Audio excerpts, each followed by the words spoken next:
Ethan s'adossait au comptoir adhésif du fan illuminé au néon, un bar miteux situé dans les niveaux les plus bas de la station Vera, où l'atmosphère était dense du bourdonnement des générateurs de gravité défectueux et de l'odeur âcre du whisky synthétique renversé. Le hub tournait langoureusement à la périphérie du bras perçu, un nexus resplendissant de commerce et de conflits où les contrebandiers écoulaient leurs marchandises. Les diplomates technologiques échangeaient des informations confidentielles, et chaque ombre dissimulait un récit ou une arme.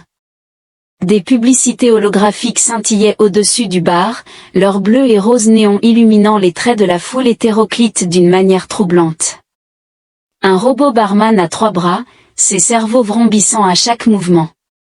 Ethan avala un autre verre de liquide ambré qui ressemblait à du regret et à de l'acide de batterie. Il était indifférent, car son but n'était pas les boissons mais plutôt d'oublier ou peut-être de se souvenir. La station vibrait de vitalité, une cacophonie de dialectes extraterrestres et de vernaculaire humain se mêlant en une symphonie chaotique. Dans un coin, une paire de marchands malveillants, leurs écailles scintillant comme des nappes de pétrole, négociaient autour d'une caisse d'implants neuronaux. Un androïde isolé occupait le bord du bar, ses capteurs optiques scintillant alors qu'il récitait de la poésie binaire à aucun public spécifique. Le regard d'Ethan errait à travers la foule, illuminé par une fatigue résultant de nuits blanches excessives et d'un manque de réponse qu'il avait cherché. Depuis des années, j'ai poursuivi des fantômes à travers la galaxie, me livrant à des opérations de contrebande, à des altercations dans des bars et à des missions intermittentes dans une station spatiale. Il rassembla tout le monde pour enterrer un souvenir qui ne s'effacerait pas, un souvenir caractérisé par des yeux violets et une voix mélodieuse. Il était à mi-chemin de son verre quand il l'aperçut, alors que la foule s'écartait légèrement. L'univers semblait déterminé à compliquer sa vie, et là, elle se tenait à côté d'une table creuse vacillante, sa silhouette illuminée par une carte des étoiles projetée sur le mur. Elle portait une combinaison noire moulante qui accentuait sa silhouette, une tenue qui ne laissait aucun doute sur son appartenance à quiconque ne le savait pas. Une capuche obscurcissait son visage, mais Ethan pouvait discerner ses oreilles allongées et délicates tressaillir subtilement sous le tissu alors qu'elle scrutait la pièce avec la vigilance d'un prédateur, jusqu'à ce que ses yeux lumineux se fixent sur les siens. Violets, ressemblant à des nébuleuses jumelles enfermées dans du verre, émettait une lueur faible dans la lumière tamisée. Sa respiration se coupa alors que le verre faillit lui échapper des mains. C'était elle, 5 ans auparavant, sur le désert poussiéreux de Rorset, elle avait sauvé sa vie. Une tempête de silicate avait ravagé le camp de son équipage de contrebandiers, déchiquetant leur équipement. Il s'était étouffé avec le sable et la panique quand elle était apparue à travers la brume, ses oreilles et ses yeux distinctifs le captivant, sa voix tissant une mélodie qui calmait d'une manière ou d'une autre son cœur battant la chamade. Elle avait réparé sa combinaison avec une technologie extraterrestre irisée qu'il ne pouvait pas identifier, ses mains fermes malgré le vent hurlant, avant de disparaître dans la tempête comme un mirage. Il avait passé des années à la chercher, poursuivant des rumeurs à travers les mondes coloniaux et les réseaux de données, mais elle était restée insaisissable jusqu'à présent. Le pouls d'Ethan battait dans ses oreilles, plus fort que la ligne de basse pulsante du bar. Elle ne le remarqua d'abord pas, son attention détournée par un androïde trapu qui s'approchait d'elle avec une caisse de ce qui semblait être des relais quantiques illicites. Ses lèvres articulèrent des mots, sa voix trop faible pour percer la cacophonie, mais il la reconnut comme la même mélodie obsédante qu'il avait imaginée pendant des années. Il ne pouvait détourner le regard, ni arrêter le déluge de souvenirs. Ses mains reposaient sur son costume, la luminescence de ses yeux contrastant avec la tempête. Elle avait disparu sans dire un mot, et maintenant elle feignait d'être simplement une autre vagabonde dans une gare grouillante de monde. Cependant, Ethan était parfaitement conscient de sa véritable nature. Elle devait l'avoir senti son regard, car sa tête se tourna brusquement vers lui, ses yeux violets se plissant avec une fatigue qui lui tordit l'estomac. La capuche se recula légèrement, révélant le subtil éclat de sa peau, rappelant celle ornée de minuscules cristaux qui réfractaient la lumière de manière inégalée. Ses oreilles allongées tremblaient subtilement, révélant son anxiété, et ses lèvres s'ouvraient comme pour articuler une réponse. Ethan se ressaisit, ses pensées s'emballant. Désirant formuler une remarque spirituelle qui l'empêcherait de paraître comme un individu dérangé obsédé par elle depuis 5 ans, il fut interrompu avant de pouvoir parler. « Pourquoi me regardes-tu comme ça, humain ?» Sa voix trancha à travers le bruit, nette et mélodieuse. Chaque mot résonnait comme une note dans une mélodie, faisant dresser les poils de sa nuque.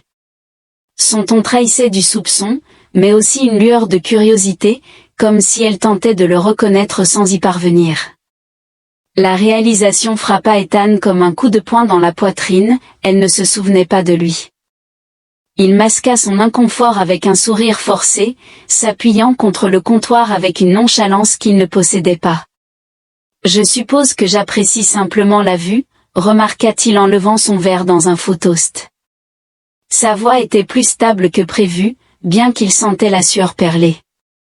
Avec une goutte de sueur sur le front, tu ressembles à mon type idéal, l'inconnu énigmatique doué pour semer le trouble. Bien que ce soit une réplique faible, elle a provoqué un reniflement dubitatif de sa part. Ses lèvres se sont tordues dans ce qui pouvait être interprété comme un rictus, et la tension entre eux a légèrement diminué.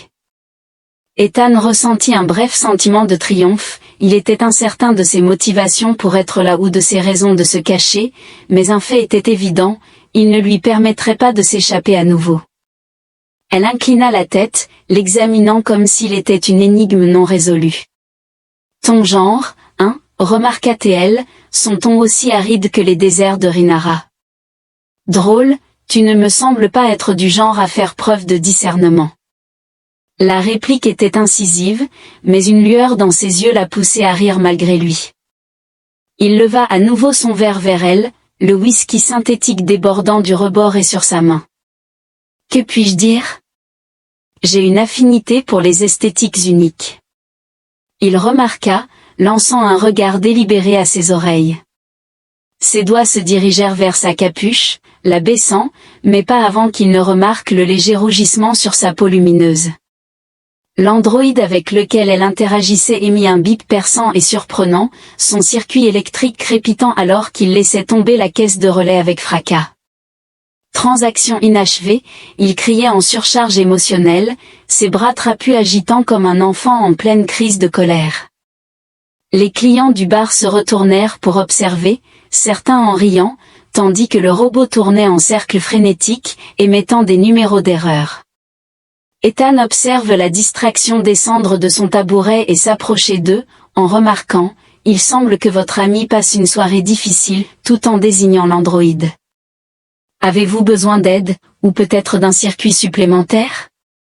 Ethan avait un talent pour les réparations, et ses yeux violets se déplaçaient entre lui et le robot.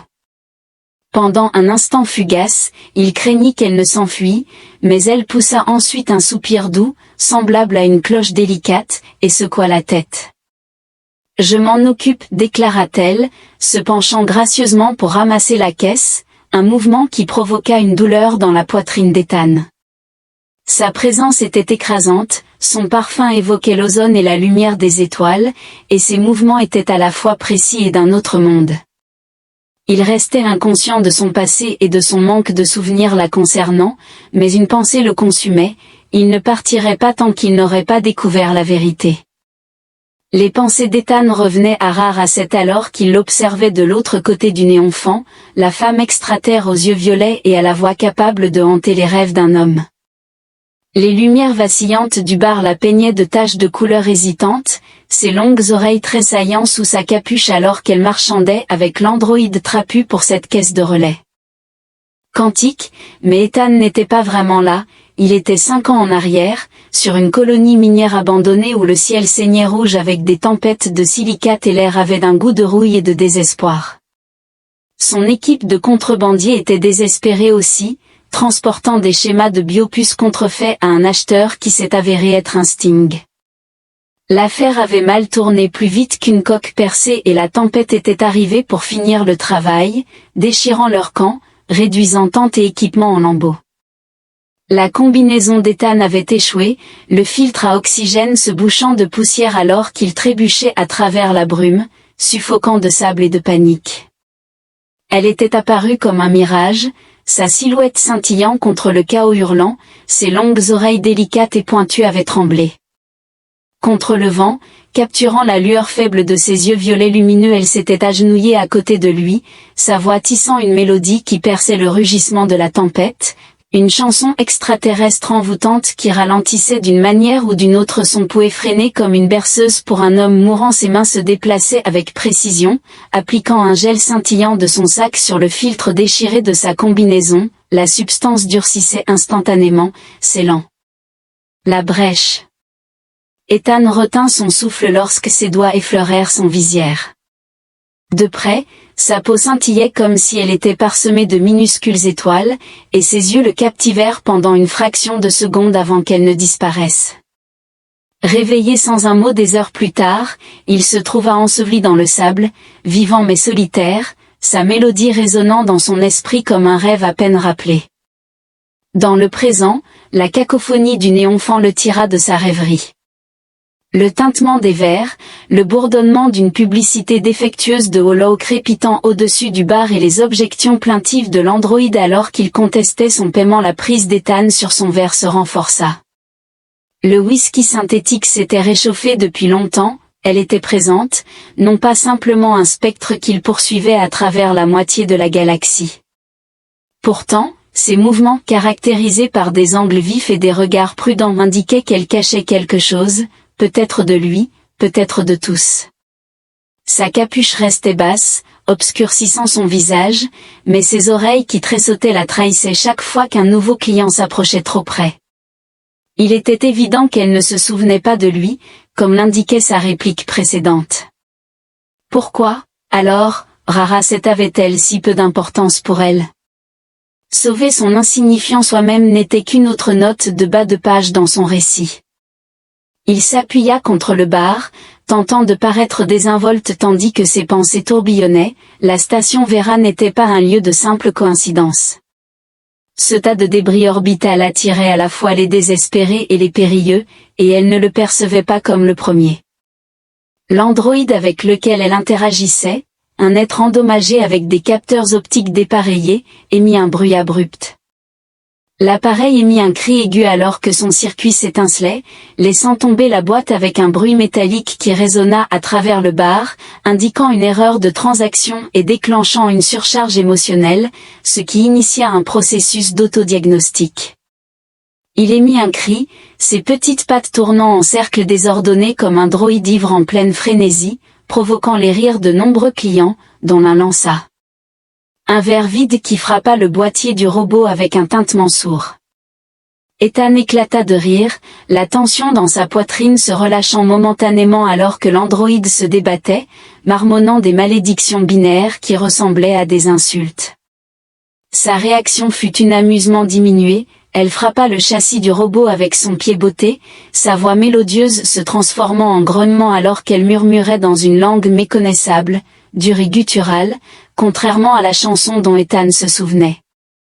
L'androïde bipait indignément, ses capteurs clignotant en rouge, violence détectée, garantie annulée, Quinateil, roulant en arrière dans une pile de bouteilles vides.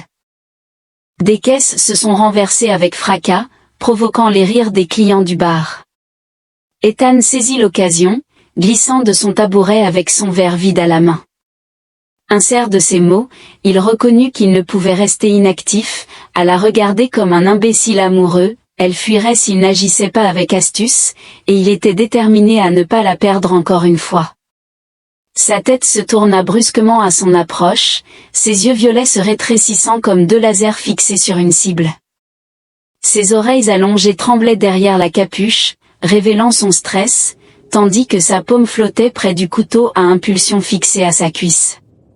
Ethan leva les mains en une capitulation feinte, affichant un sourire tordu. « Calmez-vous, j'approche avec des intentions pacifiques, remarqua-t-il, en reconnaissant l'androïde qui continuait de gémir derrière elle. Cependant, je dois admettre que votre compagnon a un flair pour le dramatique, avez-vous déjà pensé à le castinger dans un soap-opéra de droïdes? Je parie qu'il décrocherait le prix de la meilleure crise de nerfs. » Ses lèvres se sont contractées, une expression fugace d'amusement perçant sa fatigue, et elle a émis un léger reniflement rappelant le tintement d'une cloche dans le vent. Le drame est le moindre de mes soucis, déclara-t-elle, sa voix maintenant ce même ton. Mélodie, tempérée par la résilience, manœuvra pour récupérer la caisse avec grâce. La grâce, qui fit se contracter la gorge d'Ethan, était encore plus captivante, sa peau scintillait subtilement sous les lumières du bar, comme si elle était façonnée à partir de la lumière des étoiles elles-mêmes. Il remarqua une cicatrice délicate le long de sa mâchoire, argentée et fluide, avant qu'elle ne baisse sa capuche. « Je n'ai pas besoin de nourrice, humain, affirma-t-elle en ajustant la caisse sur sa hanche. Ses yeux le scrutèrent, évaluant, et Ethan sentit l'intensité de son regard comme une force tangible. « Je n'ai pas proposé de faire du babysitting, rétorqua-t-il, s'appuyant contre une surface proche. Table affichant une nonchalance, il perçut sa réticence et suggéra qu'elle pourrait avoir besoin d'aide ou d'un circuit supplémentaire pour son compagnon. Il a démontré sa maîtrise des appareils électriques, essayant de lui arracher un sourire en haussant les sourcils de manière ludique.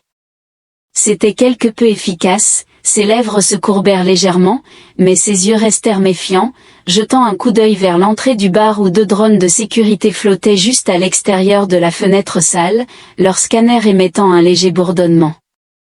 Elle murmura quelque chose d'incompréhensible et déplaça la caisse sur son autre hanche.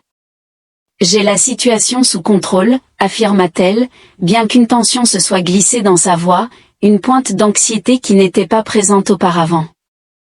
Les drones traînaient, leurs optiques rouges scrutant la foule, et les instincts d'Ethan lui indiquaient qu'il n'était pas là simplement pour les boissons bon marché. Il n'était pas sûr de ce dont elle fuyait, mais sa posture rigide, semblable à un ressort enroulé prêt à se détendre, indiquait que quoi que ce soit, cela se rapprochait rapidement, et il était déterminé à ne pas la laisser y faire face seul.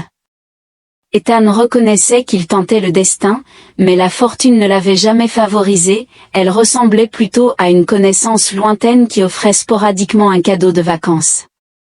Par conséquent, il saisit un plateau de boissons luminescentes d'un cerveau droit passant, ignorant ses bips indignés, et navigua à travers la foule aux dents néon vers elle.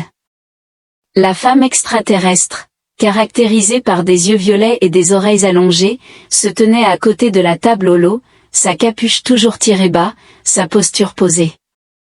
To servait de fil de fer, l'androïde avec lequel elle avait négocié avait enfin cessé ses éclats, maintenant boudeur dans un coin tout en recalibrant ses circuits émotionnels avec une série de gémissements lamentables. L'atmosphère du bar résonnait du bourdonnement d'une technologie inférieure et de la tromperie, un lieu où chaque regard avait un prix. Ethan sentit son examen minutieux alors qu'il s'approchait de ses yeux radieux, qui se dirigeaient vers lui comme un prédateur évaluant sa proie ou peut-être une énigme qu'elle hésitait à résoudre. Il posa le plateau sur la table à côté d'elle, les boissons se balançant dans leurs verres scellés par gravité, leur contenu bioluminescent tourbillonnant comme de minuscules galaxies.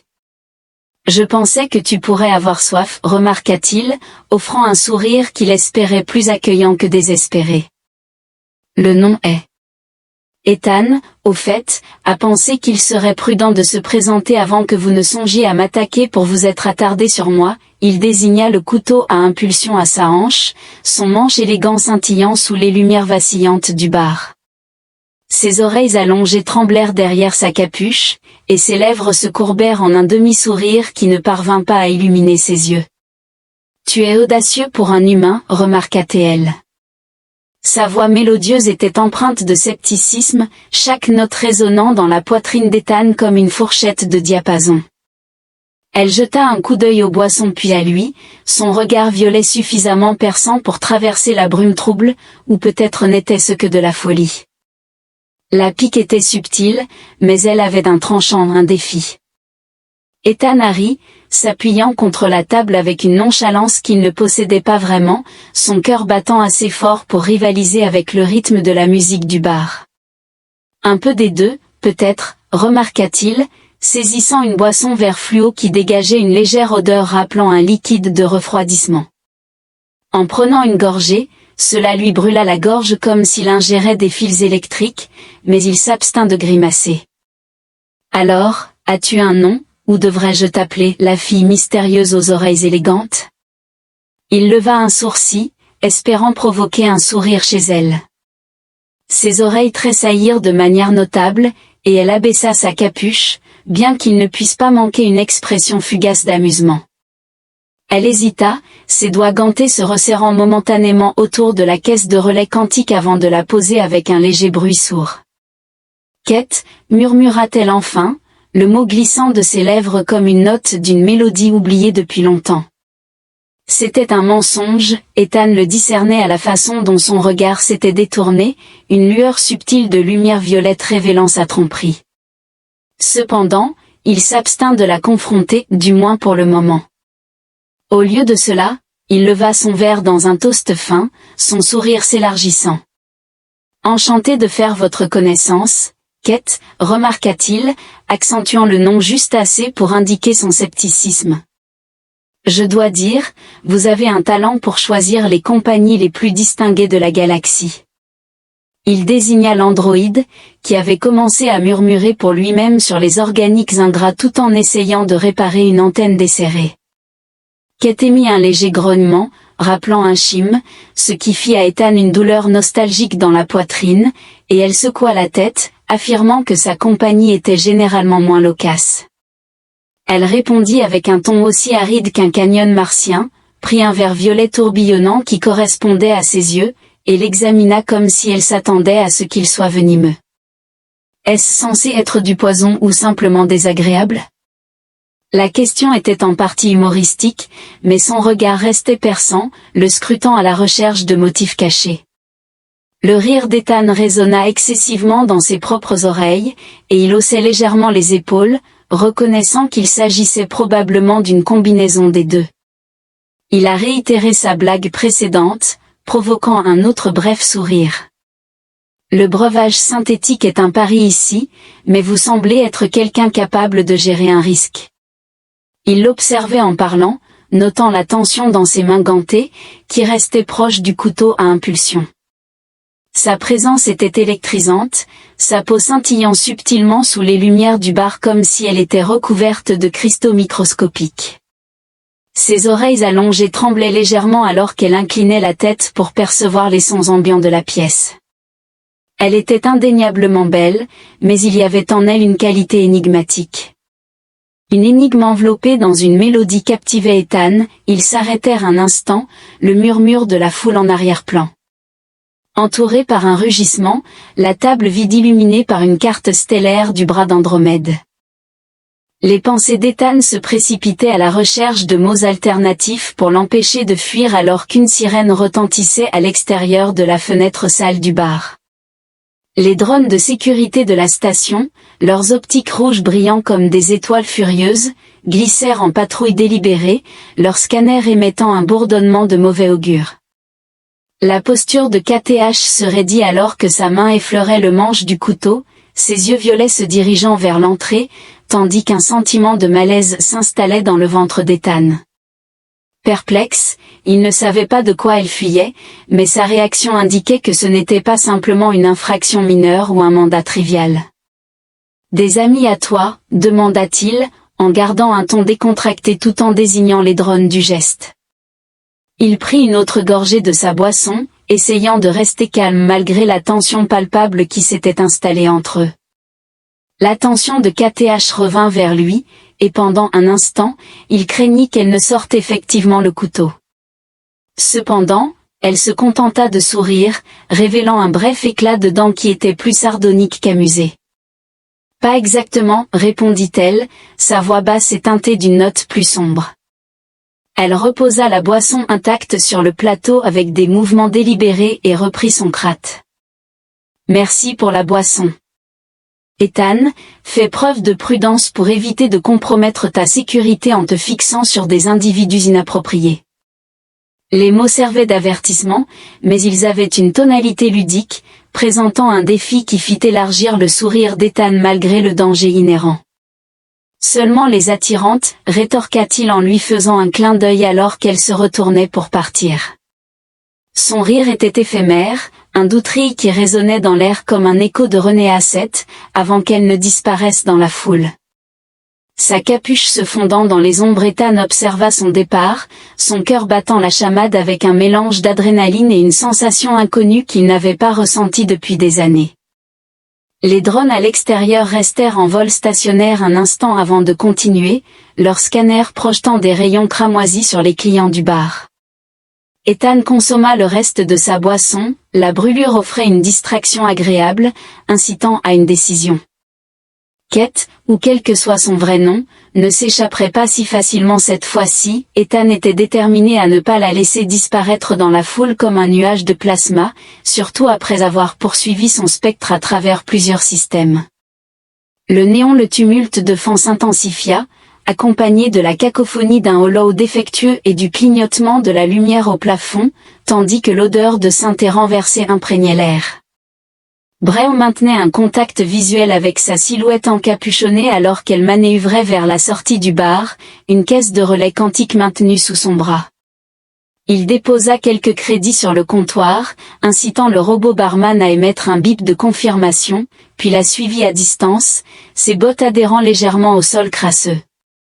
La station Vera n'était pas particulièrement réputée pour sa propreté ou sa tolérance, cependant, elle possédait des coins plus calmes si l'on savait où chercher. Ethan soupçonnait que Kate pourrait être présent s'il planifiait efficacement. Il s'approcha d'elle près d'un terminal d'ascenseur juste en dehors du bar, où la gravité artificielle de la station fluctuait, provoquant une sensation de vertige dans son estomac comme s'il avait vécu un saut tumultueux dans l'hyperespace. Elle scrutait la foule, ses oreilles allongées tressaillant sous sa capuche, et ses yeux violets étaient aussi perçants qu'un laser de ciblage. Ethan s'approcha avec ce qu'il espérait être un sourire désarmant, les mains glissées dans les poches de sa veste pour paraître moins menaçant. « Et, Kate » cria-t-il, accentuant son pseudonyme avec une intonation humoristique. « Tu as déjà visité le stand de nouilles sur le pont 17, il propose les meilleures crevettes synthétiques dans cette région du bras de Percé. Je pensais que vous pourriez apprécier un peu de compagnie, surtout depuis que votre compagnon androïde montre encore des signes de détresse. » Sa tête se déplaçait lentement, son regard se fixant sur lui comme un spécimen sur une planche de collectionneur. Pendant une seconde, il craignait qu'elle ne s'enfuie ou, pire, qu'elle ne dégaine ce couteau à impulsion et ne le transforme en une histoire d'avertissement. Cependant, ses lèvres se mirent à trembler, un léger sourire émergeant à travers sa fatigue. « Tu persistes, n'est-ce pas, humain ?»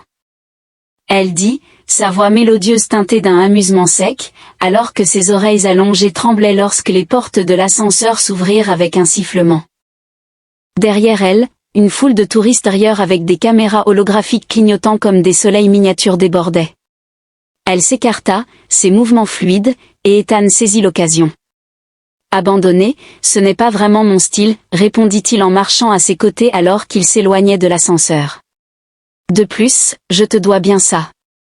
Le moins que je puisse faire, c'est acheter un bol de quelque chose qui n'a pas le goût de liquide de refroidissement recyclé. » Il garda un ton léger, mais son esprit tournait. Elle n'avait pas nié son pic précédent sur les ennuis, elle avait juste détourné la conversation. Ce qu'elle fuyait n'était pas insignifiant, et Ethan n'était pas assez naïf pour penser que cela ne le rattraperait pas. Mais pour l'instant, il se contenterait de la garder en conversation. À sa grande surprise, elle ne lui dit pas de déguerpir. Au lieu de cela, elle ajusta la caisse sur sa hanche et hocha la tête. « D'accord, mais si c'est aussi mauvais que tu le dis, tu mangerais ma part. » Son sourire s'élargit, une lueur de malice dans ses yeux violets, et Ethan ressentit une étincelle de triomphe. Ils se dirigèrent vers le pont 17. Le couloir de la station était un labyrinthe de panneaux clignotants et de tuyaux à vapeur sifflant, l'atmosphère saturée par le bourdonnement des générateurs de saisie surchargés. Le stand de nouilles était un établissement confiné situé entre un magasin de prêt sur gage et un théâtrol clignotant, géré par un chef-IA défectueux avec un affichage optique endommagé et une tendance à désigner les clients comme des sacs de viande estimés. Ils s'installèrent sur des tabourets dépareillés au comptoir, le néon du stand émettant une lueur verdâtre maladive sur la surface en plastique acier ébréché. Le chef-IA s'anima, sa voix étant une amalgamation déformée de statique et d'un accueil chaleureux. « Bienvenue, cher sac de viande. Passez votre commande maintenant ou affrontez l'oubli gastronomique, proclama Théil, brandissant une louche comme un petit autocrate. Ethan renifla en fixant Kate, déclarant « Je te l'avais dit, cet endroit a un caractère distinct. » Elle leva les yeux au ciel mais ne pouvait pas dissimuler le léger tri de rire, un son qui frappa Ethan comme une vague de pure lumière stellaire. Il commanda 2 bols de ramen aux crevettes synthétiques, le bouillon faiblement illuminé par des algues bioluminescentes, un gadget, sans aucun doute, mais cela rendait le plat semblable à un film de science-fiction en attendant leur repas. Ethan s'allongea, son esprit s'efforçant de trouver un moyen de déterminer si Rina Rasset avait une quelconque signification pour elle. Il commença à fredonner doucement, se remémorant quelques notes de la mélodie qu'elle avait chantée pendant la tempête. La mélodie obsédante qui soutenait sa santé mentale pendant que le vent ravageait la terre. Sa voix était rauque, loin de son ton éthéré, mais suffisamment proche. Il l'observait du coin de l'œil, notant comment sa cuillère s'était arrêtée en plein mouvement, son regard violet se dirigeant vers lui un instant avant qu'elle ne le dissimule, aspirant ses nouilles avec une concentration exagérée. Pas mal pour un humain, remarqua-t-elle après une pause, son ton méticuleusement neutre, bien que ses oreilles allongées se soient légèrement aplaties contre sa tête, un signe de malaise qu'Ethan commençait à reconnaître. Il posa son bol, le bouillon se balançant doucement, et décida d'approfondir la conversation. « J'ai entendu ça sur une planète perdue il y a quelque temps, dit-il, en gardant un ton décontracté. Rasset, peut-être hypothétiquement parlant, bien sûr. Déjà été pris dans une tempête là-bas ? Des sales tempêtes, la poussière de silicate déchire un scaphandre si tu n'es pas prudent. » La cuillère de KTH tinta contre son bol, le son perçant à travers le bourdonnement de l'étal. Ses yeux se tournèrent vers lui puis s'éloignèrent, son expression se durcissant comme un bouclier qui se met en place. Hypothétiquement, répondit-elle, sa voix ferme. La musique, tempérée d'acier, évoque un malaise chez certaines personnes lorsqu'elles sont confrontées à des obligations passées. Les mots flottaient entre eux, denses comme une étoile à neutrons, et Ethan sentit l'atmosphère se charger d'une histoire non exprimée. Il s'abstint de creuser davantage, pour le moment, mais la gravité de sa réponse se posa dans son estomac comme une pierre froide. Avant qu'il ne puisse articuler une réponse, le chef y a émis un bip perçant, ses circuits crépitant alors qu'il renversait un bol de bouillon vert fluo sur un client voisin, un vacillon trapu qui siffla de colère, ses écailles scintillant sous les lumières de l'étal. « Mes excuses, estimé sac de viande, se lamenta Lia en agitant sa louche. Défaillance détectée. Diagnostic auto en cours. » Kate et Ethan éclatèrent de rire, la tension se désintégrant comme un écran fracturé et creux. Elle secoua la tête, un sourire réapparaissant alors qu'elle le regardait. « Tu as un talent pour choisir les endroits les plus défavorables. » Elle parlait d'un ton plus doux, bien que ses yeux aient une lueur méfiante. Ethan sourit, levant son verre dans un toast fin, « Seulement le meilleur pour ma fille mystérieuse préférée, remarqua-t-il, et pendant un bref instant, la galaxie sembla un peu plus légère, bien qu'il comprit que cette trêve serait éphémère. Ethan reconnaissait qu'il naviguait dans des circonstances précaires, surtout compte tenu des enjeux à la station Vera. Cependant, l'éclat vacillant des néons des stands de nouilles et le sourire hésitant de Kaya lui fournissaient la détermination nécessaire pour persister. Le chef Ya avait cessé de dysfonctionner, présentant désormais des bols de ramen luminescents accompagnés d'un bourdonnement joyeux, son écran optique fracturé affichant par intermittence satisfaction garantie en éclats erratiques. Calette était assise en face de lui, ses oreilles allongées tressaillant sous sa capuche alors qu'elle grignotait sa crevette synthétique, ses yeux violets scrutant par intermittence le pont animé. Au-delà, Ethan ressentait la tension enroulée en elle comme un ressort à plasma, mais il n'était pas disposé à la laisser s'échapper après être arrivé si loin. Il se pencha en arrière sur son tabouret, l'acier grinçant de manière menaçante sous son poids, et lui lança un sourire.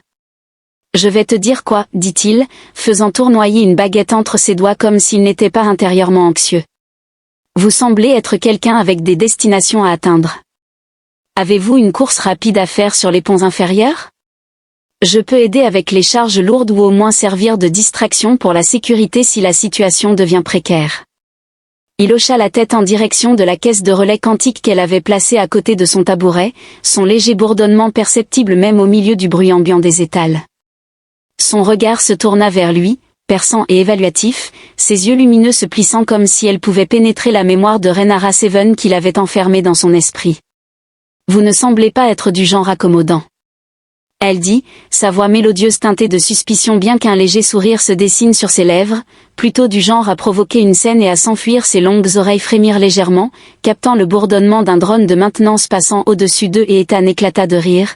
Levant les mains en signe de reddition simulée, coupable comme accusé, il répondit: mais j'apprends vite de plus, je te dois une faveur, hypothétiquement parlant bien sûr. Il lui fit un clin d'œil, espérant que le rappel de leur conversation précédente adoucirait ses ardeurs. Ça a fonctionné, en quelque sorte. Son sourire s'élargit et elle secoua la tête, le mouvement envoyant un léger scintillement à travers sa peau cristalline. D'accord, dit-elle après un instant, son ton aussi sec qu'une tempête de poussière martienne. Mais si tu me ralentis, je te laisse au drone. Elle se tenait en balançant le CR sur sa hanche avec une grâce qui fit se serrer la poitrine d'Ethan et commença à se diriger vers la voie principale du pont. Il se précipita pour la suivre, lançant quelques crédits sur le comptoir alors que le chef y agazouillait de revenir bientôt, cher sac de viande, avec un enthousiasme troublant. Les ponts inférieurs de la station Vera étaient un labyrinthe de lumières vacillantes et de tuyaux de vapeur sifflants. Un ventre obscur où les affaires du marché noir prospéraient et où la sécurité de la station se donnait rarement la peine de s'aventurer. L'air ici était épais avec une odeur de circuits brûlés et de liquide de refroidissement non filtré, les murs couverts de dépliants décollés, des publicités trompeuses pour des modifications illicites et des tiges bon marché. Kate naviguait avec l'assurance d'un prédateur, sa capuche tirée B. Mais Ethan observait, son regard vigilant balayer chaque ruelle ombragée. Sa main gantée restait près du couteau à impulsion, indiquant son intention. Elle cherchait un atténuateur neural, comme elle l'avait articulé lorsqu'il avait demandé un appareil conçu pour obstruer les scans télépathiques, à la fois rare et coûteux, le genre de technologie que l'on acquiert seulement en évitant des menaces au-delà des simples armes à feu. Ils arrivèrent à un stand mal éclairé situé sous un conduit de plasma dégoulinant, son usure évidente sur une table endommagée de puces neuronales. Forgeron creux et plusieurs dispositifs. Ethan n'a pas pu identifier le marchand, qui était un trillionnaire à 3 yeux. Sa peau d'un gris typique, son œil central clignotait hors de synchronisation alors qu'il les évaluait, le réducteur étant au prix de 3000 crédits. Il parlait d'une voix rauque, dépourvue de toute négociation. Caleb posa sa caisse avec un bruit sourd, ses yeux violets se plissant alors qu'elle se penchait en avant, sa voix mélodieuse descendant en un grondement menaçant. 2000, et je ne signalerai pas votre opération clandestine au nettoyeur scientifique de la station. Elle ajusta son ton pour être entièrement professionnelle. Ethan haussait un sourcil, impressionné malgré lui, et choisit de fournir son soutien. Il s'appuya négligemment contre la table, repoussant un robot de nettoyage défectueux qui tentait de passer l'aspirateur sur ses bottes, ses petites brosses tournant comme un insecte agité. Oui, et j'inclurai une critique élogieuse, dit-il. Il esquissa un sourire, attribuant 5 étoiles au voleur le plus honnête de la galaxie. À moins que ce robot ne fasse partie de l'arrangement, je déduirai un point pour mauvais goût. Le robot émit un bip aigu de désaccord, et l'œil central du triant tressaillit. Cependant, le léger reniflement de KTH a apaisé la tension, ses lèvres se courbant d'une manière qui a fait battre le cœur d'Ethan. L'accord était presque finalisé. Après 2000 crédits et une poignée de main, un klaxon retentit à travers les niveaux inférieurs, son cri perçant résonnant contre les murs métalliques. La sécurité de la station a effectué une fouille pour détecter la contrebande, les optiques rouges de leur drone déjà discernables au bout du couloir. Kate jura doucement dans une langue aiguë et mélodieuse inconnue d'Ethan et saisit son bras avec une prise semblable à un étau. Bouge, chuchota-t-elle, le tirant vers un étroit conduit de maintenance à peine assez large pour une personne. Son toucher lui envoya une chaleur électrique, le faisant trébucher après elle alors que le scanner du drone s'approchait. À l'intérieur de la gaine, l'obscurité les enveloppait, l'air était vicié et chargé de l'odeur du rouille. Les yeux violets de KTH émettaient une faible luminescence, illuminant la tension dans sa mâchoire alors que ses oreilles allongées reposaient à plat contre sa tête. « Tu es un problème » murmura-t-elle, son ton un mélange d'accusation et d'amusement, son souffle chaud contre sa joue dans l'espace confiné. Ethan sourit, son cœur battant la chamade pour des raisons sans rapport avec les drones à l'extérieur, purement par exaltation. Il rétorqua d'une voix basse pour correspondre à la sienne, et son doux rire résonna dans les confines exiguës. Un tri mélodieux rendait la galaxie légèrement moins hostile, même si le bourdonnement du drone s'intensifiait au-delà de la trappe de l'ascenseur. Il ignorait les raisons de sa fuite, mais en sa présence, il se sentait indifférent, il la poursuivrait dans d'innombrables ombres si cela signifiait entendre à nouveau son rire. La trappe de maintenance ressemblait à un cercueil d'acier et d'air vicié, avec le bourdonnement sinistre des drones de sécurité à l'extérieur résonnant à travers les murs. Ethan se força.